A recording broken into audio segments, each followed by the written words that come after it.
Next हमारा जो topic है, नेक्स्ट जो टाइप है स्पेक्ट्रोस्कोपी की जो आज हमने डिस्कस करनी है वो है एनएमआर। एनएमआर को हम पढ़ते हैं न्यूक्लियर मैग्नेटिक रेजोनेंस। जिस तरह पिछले दो लेक्चर्स में हमने डिस्कस किया कि in spectroscopy actually we study about the interaction of given sample of matter with different types of the electromagnetic radiations. जिस तरह से हमने पहले आईआर स्पेक्ट्रोस्कोपी को डिस्कस किया जिसमें हम इंफ्रारेड रेडिएशंस का interaction with the given sample of a compound हम स्टडी करते हैं। फिर उसके बाद लास्ट टाइम कल हमने यूवी विजिबल स्पेक्ट्रोस्कोपी का मेथड डिस्कस किया जिसमें हम अल्ट्रावायलेट और विजिबल रेडिएशंस का जो इंटरेक्शन है with the given sample of matter उसको हम स्टडी करते हैं। आज हमने NMR spectroscopy third type of the spectroscopy discuss करनी है, nuclear magnetic resonance. And this in this nuclear magnetic resonance we will discuss the interaction of radio frequency waves, radio waves with the given sample of matter। जिस तरह से IR spectroscopy में infrared radiations का effect interaction study किया, UV visible spectroscopy में ultraviolet और visible radiations का interaction हमने स्टडी किया, तो यहां हम स्टडी करेंगे रेडियो वेव्स या रेडियो फ्रीक्वेंसी वेव्स का interaction with the given sample of matter. ये रेडियो वेव्स बड़ी रिलेटिवली लो एनर्जी रेडिएशंस होती हैं, इससे प्रीवियसली जो हमने डिस्कस की उनके मुकाबले में।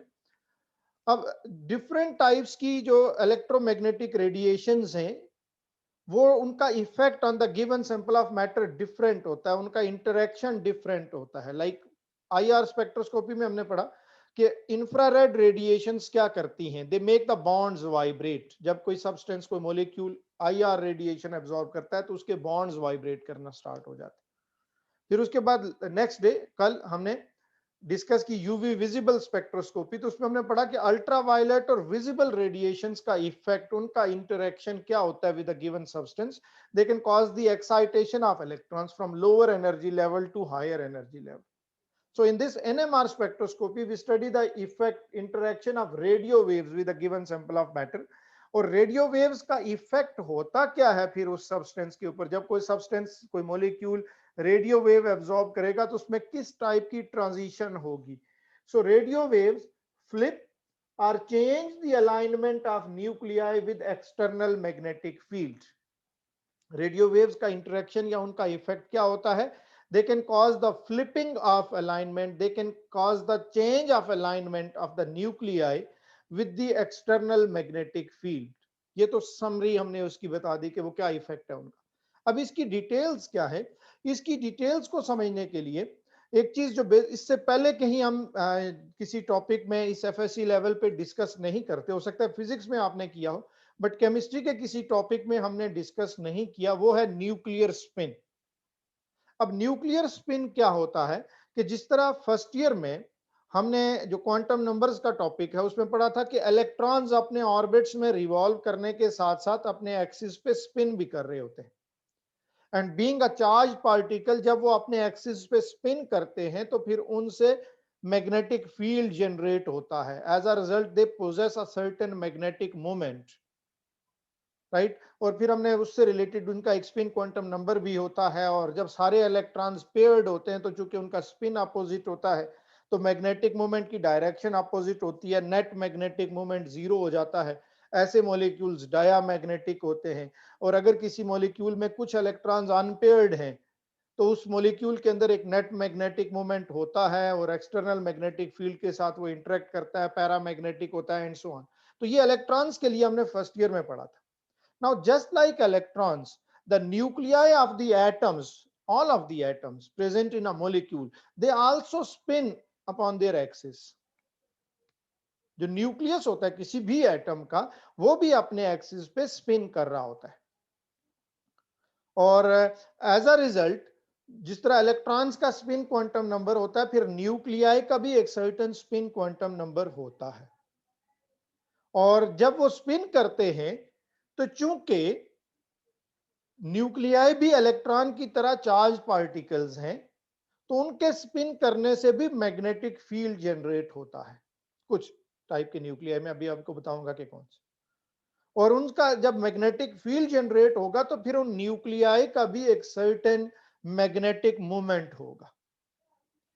बट कुछ न्यूक्लियाई जो होते हैं उनके स्पिन क्वांटम नंबर की वैल्यू 0 होती है, उनके मैग्नेटिक मोमेंट की वैल्यू भी एज अ रिजल्ट 0 होती है, यानी उनके अंदर कोई नेट मैग्नेटिक मोमेंट प्रेजेंट नहीं होता। और उनको अगर हम एक्सटर्नल मैग्नेटिक फील्ड में प्लेस करें तो वो जिस तरह डायामैग्नेटिक मॉलिक्यूल्स होते हैं, उनको एक्सटर्नल मैग्नेटिक फील्ड का उसके ऊपर कोई इंटरेक्शन उनके साथ नहीं है। तो सिमिलरली ये जो न्यूक्लियाई हैं जिनके स्पिन क्वांटम नंबर की वैल्यू 0 है, जिनके मैग्नेटिक मोमेंट की वैल्यू 0 है, इनको अगर हम एक्सटर्नल मैग्नेटिक फील्ड में प्लेस करें तो इनका कोई इंटरेक्शन नहीं है with that external magnetic field. ऐसे न्यूक्लियाई को हम मैग्नेटिकली इनएक्टिव न्यूक्लियाई कहेंगे। ऑन द अदर हैंड कुछ न्यूक्लियाई ऐसे होते हैं कि जिनके स्पिन क्वांटम नंबर की वैल्यू 0 नहीं होती। जब 0 नहीं होती तो या +1/2 होती है या -1/2 होती है, जिस तरह इलेक्ट्रॉन की थी। They have a net value of their spin quantum number. और जब उनके स्पिन क्वांटम नंबर की एक नॉन जीरो वैल्यू है, वैल्यू 0 नहीं है और एक सर्टेन वैल्यू है या +1/2 या -1/2, तो उनका एक सर्टेन मैग्नेटिक मोमेंट भी होता है उनके अंदर। उनके मैग्नेटिक मोमेंट की वैल्यू भी अब 0 नहीं है, दे possess a certain magnetic moment. और जब उन न्यूक्लियाई के अंदर एक सर्टेन मैग्नेटिक मोमेंट प्रेजेंट है तो उनको अगर हम एक्सटर्नल मैग्नेटिक फील्ड में प्लेस करेंगे तो they will interact with that external magnetic field as well. ऐसे न्यूक्लियाई को हम एनएम मैग्नेटिकली एक्टिव न्यूक्लियाई कहते हैं या एनएमआर एक्टिव न्यूक्लियाई कहते हैं।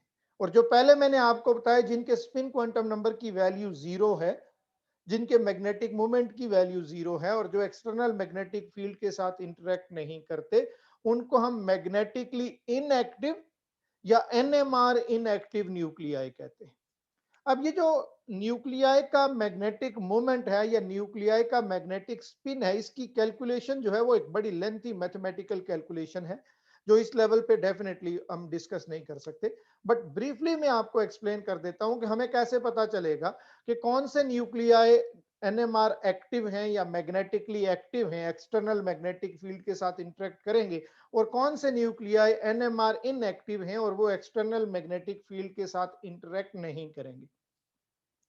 जिस किसी एटम के न्यूक्लियस के अंदर प्रोटॉन्स और न्यूट्रॉन्स का टोटल नंबर, प्रोटॉन्स और न्यूट्रॉन्स का सम इवन नंबर्स में होगा, वो मैग्नेटिकली इनएक्टिव न्यूक्लियस होगा, वो एनएमआर इनएक्टिव न्यूक्लियस होगा। जिसमें प्रोटॉन्स और न्यूट्रॉन्स के नंबर्स का सम इवन नंबर में होगा, वो एनएमआर इनएक्टिव है, मैग्नेटिकली इनएक्टिव न्यूक्लियस है।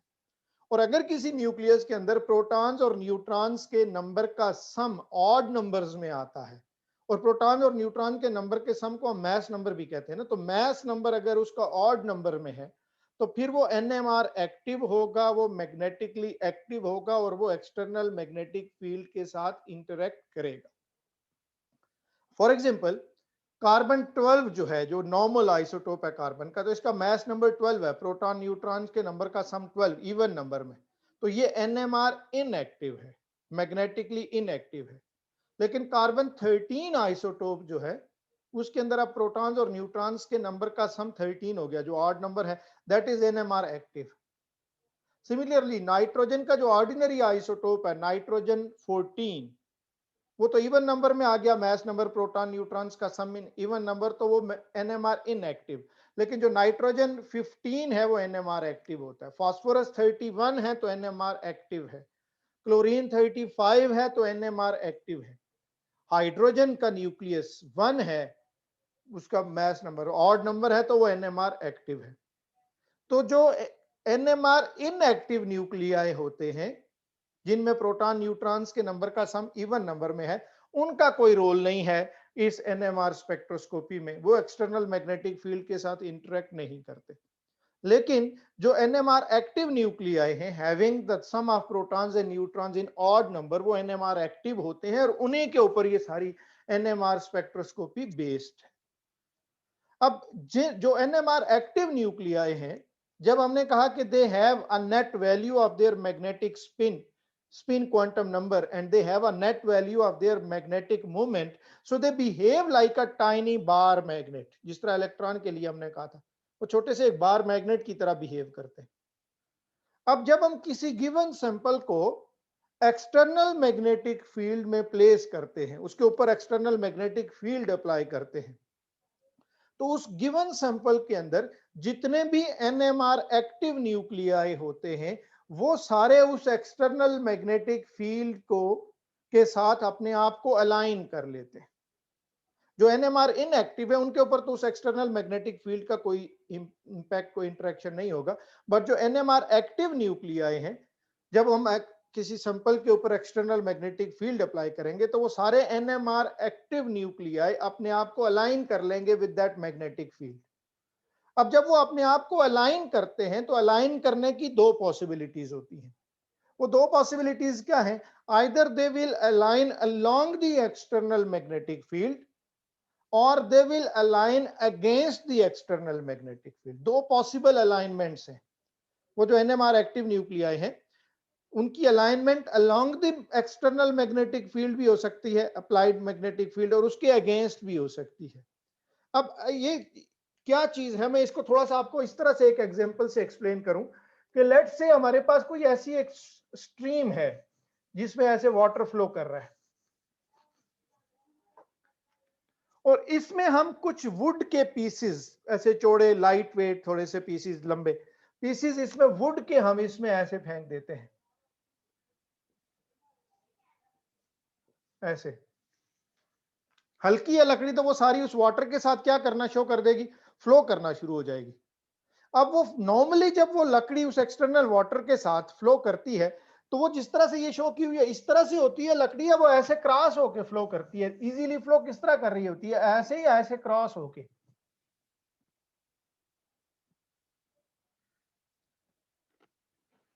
नॉर्मली वो ऐसे ही होगी जैसे मैंने उसको शो किया, ऐसे पैरेलल, और वो इजीली फ्लो करती जाएगी। ये एक अलाइनमेंट है उन पीसेस ऑफ वुड की अलोंग द एक्सटर्नल फोर्स, जो कि वाटर की फ्लो है उसकी फोर्स है, उसके अलोंग अलाइन हो गई और फ्लो करती रहेगी।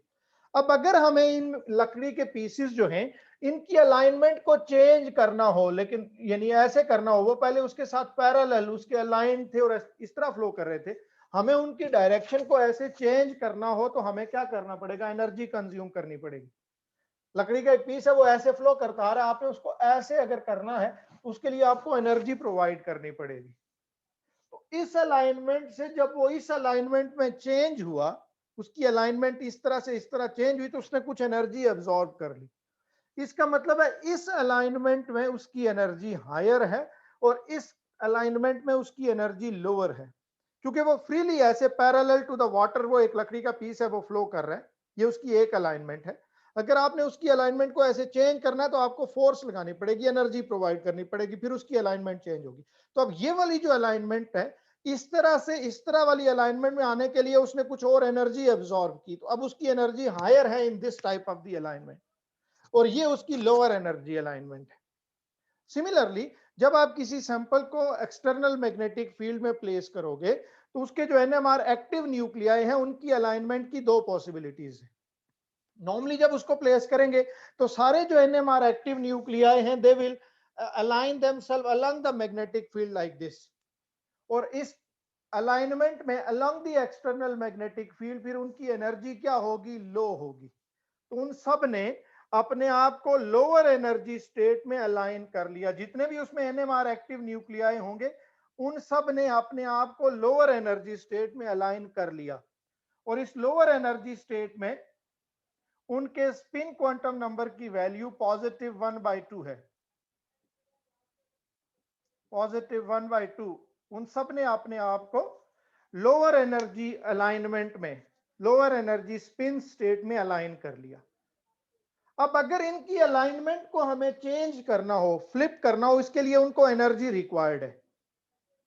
यानी अगर इस किसी न्यूक्लियस की अलाइनमेंट को इस तरह से हमने इसकी अलाइनमेंट को चेंज करना है जहां उसके स्पिन क्वांटम नंबर की वैल्यू -1/2 होगी, तो इस अलाइनमेंट को चेंज करने के लिए एनर्जी रिक्वायर्ड है, जिस तरह इस वुड के पीस की अलाइनमेंट को चेंज करने के लिए एनर्जी रिक्वायर्ड थी।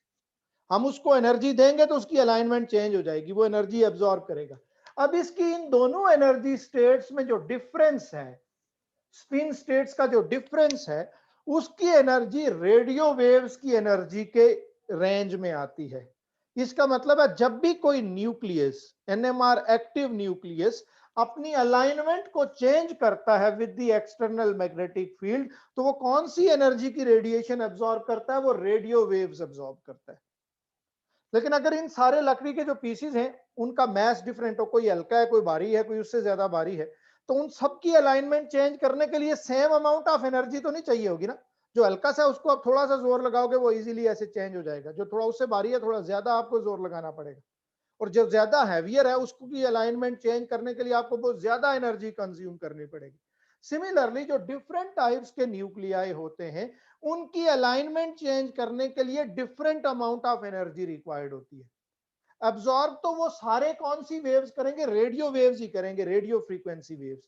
लेकिन सारे एक ही एनर्जी की रेडियो फ्रीक्वेंसी वेव्स अब्सॉर्ब नहीं करेंगे, depending upon their nature, depending upon their mass, जो मैस नंबर है। डिफरेंट टाइप्स के जो एनएमआर एक्टिव न्यूक्लियाई हैं, they will absorb different types of the NMR sorry different types of the radio frequency waves when their alignment will be change from low spin state to high energy spin state. और ये specific है कि कौन सा nucleus जो है जब वो अपनी स्पिन स्टेट को फ्लिप करेगा तो वो किस एनर्जी की, किस वेवलेंथ और किस फ्रीक्वेंसी की रेडियो वेव को एब्जॉर्ब करेगा, वो उसके लिए फिक्स्ड है। अब आप क्या कर लेते हो कि आप अपने जो गिवन सैंपल है, आपकी बुक में एक इसका एक स्केच सा बना हुआ है, एक किसी ऐसे सॉल्वेंट में आप उस सैंपल को डिसॉल्व करते हो जिसके अंदर कोई एनएमआर एक्टिव न्यूक्लियाई ना हो, प्रोटॉन्स ना हो, प्रोटॉन्स ना हो। हम जनरली जब प्रोटॉन एनएमआर की बात करते हैं, जिस तरह CCl4 है, उसमें आपने वो सैंपल जो है जिसको एनालाइज करना है वो डिसॉल्व किया, उसका सोल्यूशन बनाया, एक ट्यूब होती है, उस ट्यूब में आपने वो सोल्यूशन फिल किया, उसको आप एनएमआर स्पेक्ट्रोफोटोमीटर में एक स्लॉट बनी है, उसमें आप उस टेस्ट ट्यूब को इंसर्ट करते हो, और उसके दोनों साइड्स के ऊपर मैग्नेटिक पोल्स होते हैं, एक तरफ नॉर्थ पोल है, एक तरफ साउथ पोल है, यानी आपने उस सोल्यूशन के ऊपर क्या कर दिया? मैग्नेटिक फील्ड अप्लाई कर दिया। जब आपने उस सोल्यूशन के ऊपर मैग्नेटिक फील्ड अप्लाई किया तो उसमें जितने भी एनएमआर एक्टिव न्यूक्लियाई होंगे वो सारे अपने आप को इस तरह से लोअर एनर्जी स्टेट में अलाइन कर लेंगे along the external magnetic field. फिर इधर हमारे पास एक होता है radio frequency generator, radio frequency generator जो रेडियो वेव्स प्रोड्यूस करता है। फिर आप उसको स्विच ऑन करते हो, उससे रेडियो वेव्स प्रोड्यूस होती है, वो रेडियो वेव्स आप इस सैंपल में से पास करते हो। वो जो रेडियो वेव्स हैं वो आपने उस सैंपल में से पास की।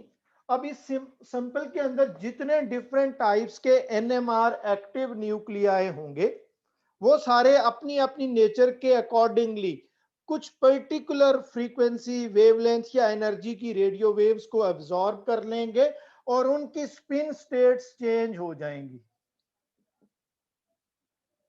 लोअर एनर्जी स्टेट से हायर एनर्जी स्टेट में उनकी स्पिन स्टेट्स चेंज हो जाएंगी। कुछ रेडियो वेव्स को अकॉर्डिंग टू देयर नेचर उन्होंने एब्जॉर्ब कर लिया, बाकी उसमें से पास थ्रू हो गई। यहां पे अब डिटेक्टर लगा हुआ है, वो डिटेक्टर अब ये डिटेक्ट करेगा कि इस सैंपल ने किस किस वेवलेंथ की या किस किस फ्रीक्वेंसी की रेडियो वेव्स को एब्जॉर्ब किया है और कौन सी बाकी अब उसमें से पास थ्रू कर गई। फिर उसके आगे प्रिंटर लगा होगा, और ये जो प्रिंटर है ये आपको जो रिजल्ट शो करेगा वो रिजल्ट एक स्पेक्ट्रम की फॉर्म में, एक ग्राफ की फॉर्म में शो करेगा, जिसमें इस तरह की जिन जिन फ्रीक्वेंसीज की, जिन जिन वेवलेंथ्स की रेडियो वेव की एब्जॉर्प्शन होगी वहां पे इस तरह के एब्जॉर्प्शन सिग्नल्स बनते जाएंगे, एब्जॉर्प्शन पीक्स बनती जाएंगी। यहां से हम नोट करेंगे कि इस वेवलेंथ या वेव नंबर की रेडियो वेव की एब्जॉर्प्शन हुई, इसका मतलब इस सैंपल में इस टाइप का न्यूक्लियस प्रेजेंट है। ये वाली वेवलेंथ या फ्रीक्वेंसी एब्जॉर्ब हो रही है, इसका मतलब ये दूसरी टाइप, ये वाला न्यूक्लियस भी इसमें प्रेजेंट है। ये वाली एब्जॉर्ब हो रही है तो ये भी उसमें प्रेजेंट है। तो हम आइडेंटिफाई कर लेते हैं कि उस गिवन सैंपल के अंदर कौन कौन सी डिफरेंट टाइप्स के न्यूक्लियाई प्रेजेंट है। राइट, ये जनरल इसकी कुछ वर्किंग हो गई, इसका एक स्केच हो गया कि ये एनएमआर स्पेक्ट्रोफोटोमीटर कैसे वर्क करता है।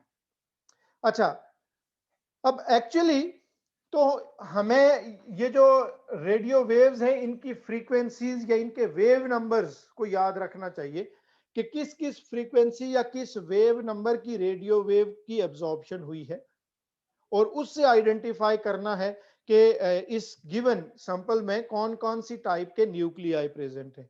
बट वेव नंबर्स को, फ्रीक्वेंसीज को, वेवलेंथ्स को याद रखना बहुत रिलेटिवली डिफिकल्ट प्रोसेस है। अब नॉर्मली जनरल लेवल पे जो ऑर्गेनिक कंपाउंड्स की हम स्ट्रक्चरल एनालिसिस कर रहे होते हैं, तो उसकी जनरल एनालिसिस में इस एनएमआर स्पेक्ट्रोस्कोपी में हम जनरली जो यूज करते हैं वो प्रोटॉन एनएमआर होती है। ये थोड़ी जनरल और बेसिक लेवल की एनालिसिस है, प्रोटॉन एनएमआर। प्रोटॉन एनएमआर में हम बाकी जो डिफरेंट टाइप्स के एनएमआर न्यूक्लियाई हैं उनको नहीं स्टडी करते, उनका इंटरेक्शन नहीं स्टडी करते, उनको रिकॉर्ड नहीं करते। हम सिर्फ किसी ऑर्गेनिक कंपाउंड में कितनी डिफरेंट टाइप्स के प्रोटॉन्स हैं, प्रोटॉन्स उनको आइडेंटिफाई करते हैं। और प्रोटॉन्स क्या होते हैं? प्रोटॉन्स हैं हाइड्रोजन न्यूक्लियाई। हाइड्रोजन के न्यूक्लियस में बस एक प्रोटॉन ही होता है, ऑर्डिनरी हाइड्रोजन में, उसमें न्यूट्रॉन भी कोई नहीं होता, इसलिए उस हाइड्रोजन के न्यूक्लियस को ही हम प्रोटॉन कहते हैं।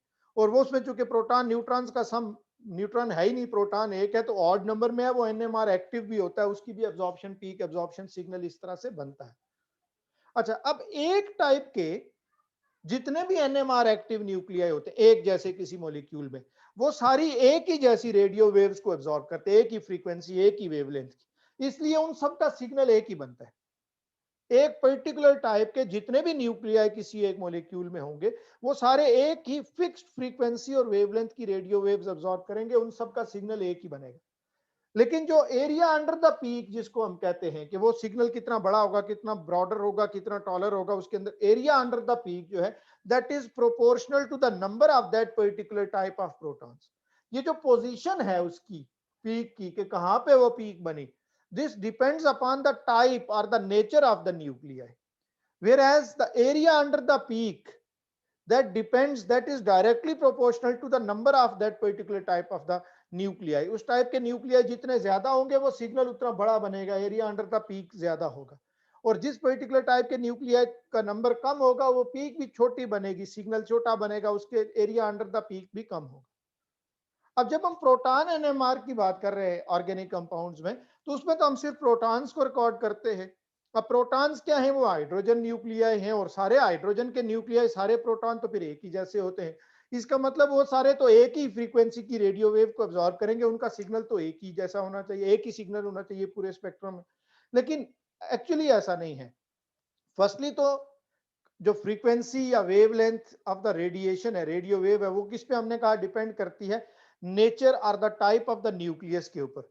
सेकेंडली वो उसके एनवायरनमेंट पे भी डिपेंड करती है। एनवायरनमेंट का मतलब ये है कि वो न्यूक्लियस, न्यूक्लियस एटम के अंदर होता है, वो एटम किस दूसरे एटम के साथ बॉन्डेड है। देखो, प्रोटॉन हाइड्रोजन एटम का न्यूक्लियस है, वो सारे खुद तो एक जैसे ही हैं, लेकिन अब सेकेंडली डिपेंड करेगा कि वो हाइड्रोजन का एनवायरनमेंट क्या है, सराउंडिंग्स क्या है, वो हाइड्रोजन किसके साथ बॉन्डेड है। अगर वो हाइड्रोजन प्राइमरी कार्बन के साथ बॉन्डेड हाइड्रोजन हैं इस तरह से, तो ये किसी और, इन तीनों के फ्रीक्वेंसी जिसको वो एब्जॉर्ब करेंगे वो कुछ और होगी। ये जो सेकेंडरी कार्बन के साथ हाइड्रोजन बॉन्डेड है, ये अब सेकेंडरी कार्बन है, दोनों तरफ इसके कार्बन होंगे, इसकी फ्रीक्वेंसी कुछ और होगी। जो टर्शरी कार्बन के साथ बॉन्डेड हाइड्रोजन है उसकी फ्रीक्वेंसी कुछ और होगी। अब देख लो, इस मॉलिक्यूल में हमारे पास 3 डिफरेंट टाइप्स के प्रोटॉन्स हैं। ये तीनों प्रोटॉन्स, ये प्राइमरी कार्बन के साथ बॉन्डेड हैं, ये तीनों भी प्राइमरी कार्बन के साथ बॉन्डेड हैं, ये तीनों भी, इन सब का एक सिग्नल आएगा। ये दो जो प्रोटॉन्स हैं ये सेकेंडरी कार्बन के साथ बॉन्डेड है, इनका एक सिग्नल आएगा, बट उनका सिग्नल इन तीनों पहले वाले 9 से डिफरेंट होगा, क्योंकि वो डिफरेंट टाइप के एटम के साथ बॉन्डेड है। इसका सिग्नल डिफरेंट होगा क्योंकि अब वो एक टर्शरी कार्बन के साथ बॉन्डेड है।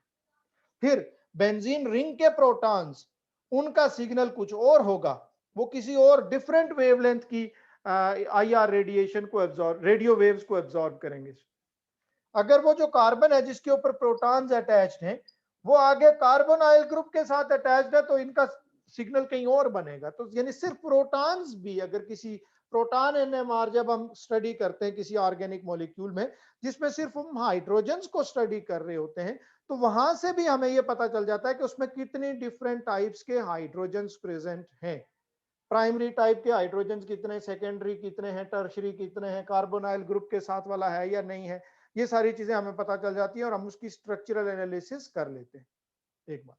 दूसरी बात ये कि बजाय हम एग्जैक्टली इन न्यूक्लियाई के या रेडियो वेव्स की फ्रीक्वेंसीज याद रखें या हम उनके वेव नंबर या वेव लेंथ्स को याद रखें, हम यहां पे इनकी पोजीशंस को आइडेंटिफाई करने के लिए हम यूज करते हैं chemical shift. Chemical shift delta से हम उसको रिप्रेजेंट करते हैं, केमिकल शिफ्ट उसको हम कहते हैं। केमिकल शिफ्ट वैल्यू से हम आइडेंटिफाई करते हैं कि इस पीक की केमिकल शिफ्ट वैल्यू ये है, इसका मतलब ये वाले प्रोटॉन्स हैं, इस शिफ्ट की वैल्यू ये है तो ये दूसरी टाइप के प्रोटॉन्स है, तीसरी टाइप के प्रोटॉन्स। अब वो केमिकल शिफ्ट वैल्यू होती क्या है? एक कंपाउंड होता है हमारे पास, उसको हम टीएमएस कहते हैं, टेट्रामीथाइल साइलेन। ये टेट्रामीथाइल साइलेन क्या है? सिलिकॉन एटम के ऊपर 4 मिथाइल ग्रुप्स अटैच होते हैं, CH3। ये है टेट्रामीथाइल साइलेन। अब इसके अंदर प्रोटॉन्स यानी हाइड्रोजन्स हैं, और कितने हैं? 12 हाइड्रोजन्स हैं। लेकिन वो सारे हाइड्रोजन एक ही जैसे हैं, उनका एनवायरनमेंट सेम है। इसका मतलब ये सारे हाइड्रोजन एक ही पर्टिकुलर फ्रीक्वेंसी की रेडियो वेव एब्जॉर्ब करेंगे, इन सब का एक सिग्नल बनेगा। और एक ये जो कंपाउंड होता है, ये चूंकि ऑर्गेनिक कंपाउंड्स के साथ रिएक्ट नहीं करता, ये बड़ा इनर्ट होता है, तो जिस किसी ऑर्गेनिक कंपाउंड का हमें प्रोटॉन एनएमआर लेना होता है, उसके सॉल्यूशन के अंदर हम थोड़ी सी अमाउंट इस टेट्रामीथाइल साइलेन की भी डाल देते हैं। अब जब हम उसका एनएमआर स्पेक्ट्रम लेंगे तो जो उस ऑर्गेनिक कंपाउंड के प्रोटॉन की डिफरेंट पीक्स बनेगी, उनमें एक इस टीएमएस के जो प्रोटॉन्स है इनकी एक पीक, इनका एक सिग्नल भी बनेगा। लेकिन इसका जो सिग्नल होता है वो उन सारे ऑर्गेनिक कंपाउंड्स के प्रोटॉन्स के सिग्नल से बड़ा दूर एक साइड पे अलग से होता है, जो हमें कंफ्यूज नहीं करता, ये बिल्कुल पता चल जाता है। बाकी सबसे दूर एक साइड पे जो एक अकेला सिग्नल बना होगा वो किसका होगा? टीएमएस का होगा। अब उसका जो सिग्नल होता है टीएमएस का सिग्नल, उसको हम एज रेफरेंस पॉइंट यूज करते हैं। लाइक हमारे पास कोई ऑर्गेनिक कंपाउंड था, आपकी बुक में प्रोपेनोल का एक एनएमआर स्पेक्ट्रम दिया हुआ है, प्रोपेनोल का एथेनॉल का सॉल्यूशन बना के उसमें थोड़ा सा ये टीएमएस मिक्स करके हम जब उसको उस एनएमआर स्पेक्ट्रोफोटोमीटर में प्लेस करेंगे, उसमें से रेडियो वेव्स पास करेंगे, एक स्पेक्ट्रम आएगा। तो उस स्पेक्ट्रम के अंदर जब हम जनरली देखते हैं, तो वो स्पेक्ट्रम अगर आप अपनी बुक्स में भी देखोगे,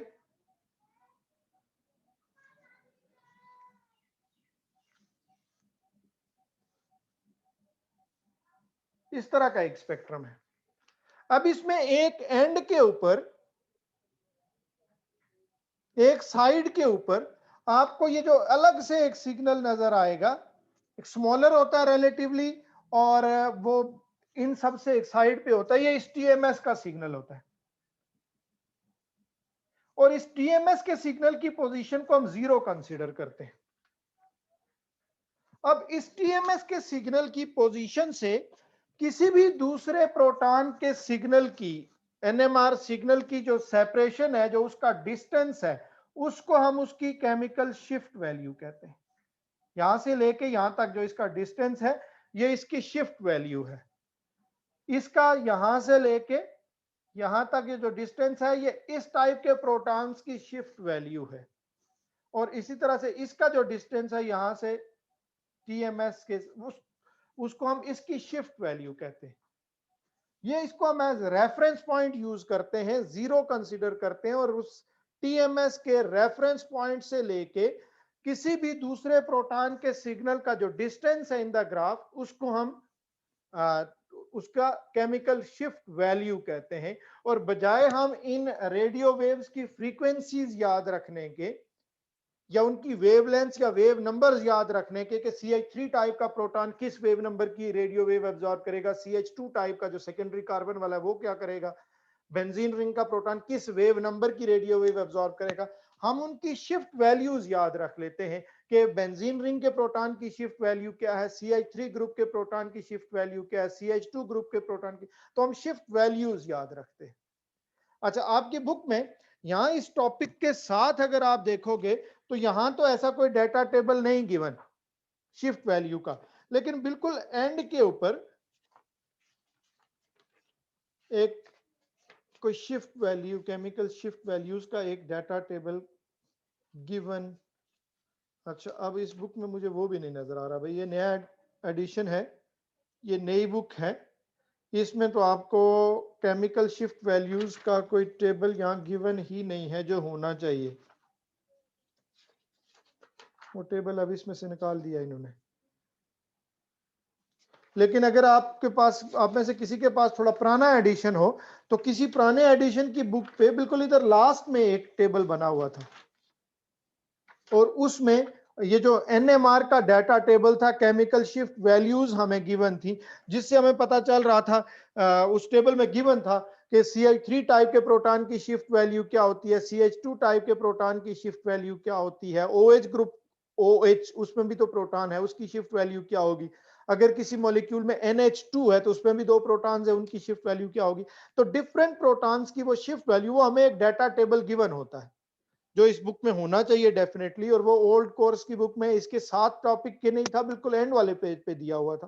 तो अब नई बुक उन्होंने जब उसको करेक्ट करने की कोशिश की तो वो उसमें से गायब ही हो गया। एनी हाउ, तो वो डाटा टेबल हमारे पास होता है, तो हम यहाँ से पढ़ लेते हैं कि इसकी शिफ्ट वैल्यू सपोज 0.9 है, इसकी कुछ है वो उधर गिवन होगी, तो फिर देख लेते हैं डाटा टेबल से कि 0.9 किसकी शिफ्ट वैल्यू है, इसका मतलब है ये वाले प्रोटॉन्स है जो उस जिनकी वो शिफ्ट वैल्यू होगी। फिर इसमें इसमें एक चीज, दूसरी चीज हम ये भी देख सकते हैं, लाइक ये जो है ये एथेनॉल का है, ये जो NMR स्पेक्ट्रम है, ये एथेनॉल का NMR स्पेक्ट्रम है। अब इसमें अगर हम देखें तो इसमें 3 टाइप्स के प्रोटॉन्स हैं, एक ये प्राइमरी कार्बन के साथ 3 प्रोटॉन्स अटैच्ड है, ये एक टाइप होगी, ये सेकेंडरी CH2 टाइप का अब का कार्बन हो गया, इसका प्रोटॉन हो गया, और तीसरा हमारे पास OH ग्रुप का प्रोटॉन हो गया। तो हमारे पास 3 डिफरेंट टाइप्स के प्रोटॉन्स हैं, उनके नंबर की रेशो, OH टाइप के प्रोटॉन कितने, 1, CH2 टाइप के प्रोटॉन्स कितने, 2, CH3 टाइप के प्रोटॉन्स कितने हैं, 3। तो वो किस रेशो में, 1:2:3। और हमने कहा था जो एरिया अंडर द पीक होता है that is proportional to the number of that particular type of the protons. तो जिस टाइप के प्रोटॉन सबसे कम होंगे मॉलिक्यूल में, उनका सिग्नल जो है वो सबसे छोटा होगा, एरिया अंडर द पीक भी सबसे छोटा होगा। तो इसमें सबसे कम OH ग्रुप वाले प्रोटॉन्स हैं, इसका मतलब है ये वाला जो सिग्नल है ये OH ग्रुप के प्रोटॉन्स का है। CH2 टाइप के प्रोटॉन्स का नंबर उससे ज्यादा, तो इससे बड़ा ये जो सिग्नल है ये CH2 टाइप के प्रोटॉन्स का सिग्नल है, और CH3 टाइप के प्रोटॉन सबसे ज्यादा है, तो ये वाला जो सिग्नल होगा ये CH3 टाइप के प्रोटॉन्स का सिग्नल होगा। वैल्यूज हम डाटा टेबल से देख के आइडेंटिफाई करते हैं। अनफॉर्चुनेटली आपकी बुक में से वो डाटा टेबल उन्होंने डिलीट कर दिया है, जिससे हमें पता चल जाता है कि 0.9 किसकी वैल्यू है। ये आपको नेट से मिल सकता है, अगर आपको यहाँ आपकी बुक्स में सबके पास नए एडिशन है और उसमें ये डाटा टेबल नहीं है, तो आप नेट पे जाके गूगल पे सर्च कर सकते हो the table of chemical shift values of different types of protons. तो वो एक टेबल आ जाएगा, उसका प्रिंट आउट लेके अपनी बुक में पेस्ट कर सकते हो। जिस तरह से पीछे हमने देखा ना IR में हमने पढ़ा, तो वहां हमें साथ टेबल दिया हुआ था कि इस पोजीशन पे पीक बने तो इसका मतलब ये वाला बॉन्ड है, इस पीक पे इस पोजीशन पे पीक बने तो ये वाला बॉन्ड है। सिमिलरली यहाँ भी वही चीज है, डाटा टेबल को देख के हम आइडेंटिफाई करते हैं कि ये केमिकल शिफ्ट वैल्यू किस टाइप के प्रोटॉन्स की है, ये किसकी है, ये किसकी है। और केमिकल शिफ्ट वैल्यू होती क्या है, the separation of the absorption signal of a particular type of proton from the signal of TMS के सिग्नल को हम रेफरेंस पॉइंट कंसीडर करते हैं, जीरो पोजीशन उसको कंसीडर करते हैं।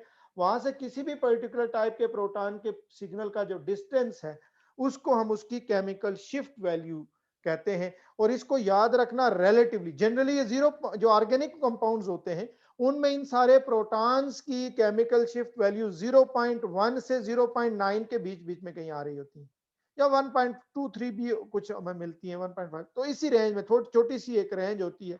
तो इन केमिकल शिफ्ट वैल्यूज को याद रखना इजियर होता है, बजाय इसके कि हम याद रखें कि CH3 टाइप के प्रोटॉन किस वेव नंबर की, वेवलेंथ की, या किस फ्रीक्वेंसी की रेडियो वेव्स को एब्जॉर्ब करेगा।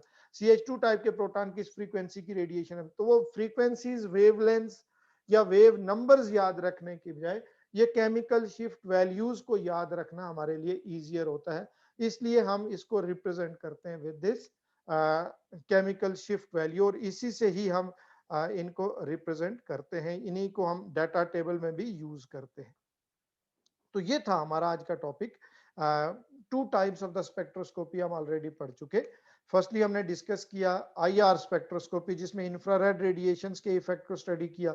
सेकेंडली लास्ट टाइम हमने यूवी विजिबल स्पेक्ट्रोस्कोपी में अल्ट्रावायलेट और विजिबल रेडिएशन के इफेक्ट को स्टडी किया। And today in NMR spectroscopy हमने न्यूक्लियर मैग्नेटिक रेजोनेंस में हमने रेडियो वेव्स के इफेक्ट को स्टडी किया। तो इंशाल्लाह बाकी फिर नेक्स्ट टाइम हम इससे नेक्स्ट जो टॉपिक होगा उसको हम डिस्कस करेंगे, जो भी इसमें कोई नेक्स्ट टॉपिक आ रहा होगा। मेरे ख्याल में एटॉमिक